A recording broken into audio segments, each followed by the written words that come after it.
Select a new document with following settings. It's not a game, it's a rich thing.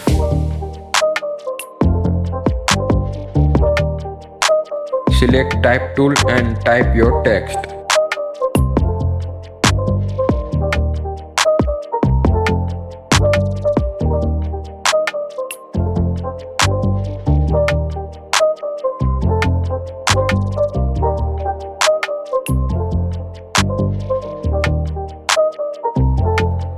Save this as JPG.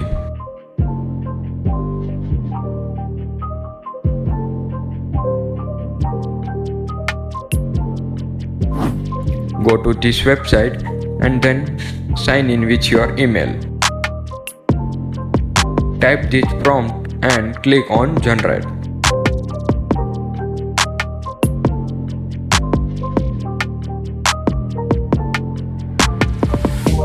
Then download one of these images.